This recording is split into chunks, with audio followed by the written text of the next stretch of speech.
Hey guys, in this video I want to talk about a few more red flags when it comes to narcissists. So number one, they are not going to be interested in your emotions. They don't want to know why you feel a certain way about whatever. So if you go and you having a wonderful experience, doing something with your family or friends or whatever it may be, and it was just amazing for you and you're feeling amazing, they're not going to ask you about your emotions around it, and they're not going to care. So be very aware of whether or not they really care about how you're feeling about things. Number two, they're going to hijack conversations. Let's say I'm in a conversation with a narcissist and I share something about something that's gone on in my life or something that I just experienced. They will stop you so that you don't finish. They will then start to talk about themselves and talk about their experience and what they experienced with related to that. I think that it's easy to do this and think in your mind, oh, I'm going to relate to somebody with a story about what I've experienced in the same scenario.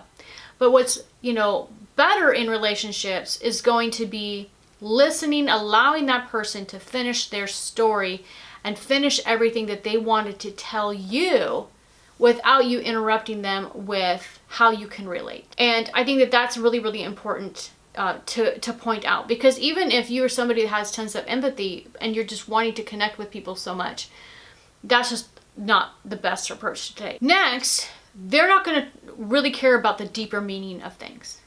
So if you're going to be talking about anything in life and you really want to talk about the deep meaning of X, Y, and Z, they don't care, right? So they're going to stay on the surface. They may be very intellectual about things, but if you try to take that conversation deeper, they're just not going to be able to go deep there emotionally, right? So that's another sort of red flag you can look for, as how much depth do they really have, and do they really care about the deeper things of life. Next, they're very, very passive aggressive, or they shut down when you confront them about things. They're going to say passive aggressive things instead of it being very direct with you. They're going to be, giving you digs and that sort of thing. It's again always their way or the highway. They excuse all of their mistakes, and they are going to make themselves look out like an angel. And the fact that they don't share their shortcomings and the things that they have struggled with, and they just make themselves look really wonderful and perfect, really keeps them from connecting emotionally with anybody.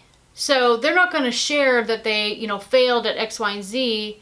They're going to say, well, it failed, but that's because of this person, this person, this person, this person, and I did all the hard work and I really was doing it.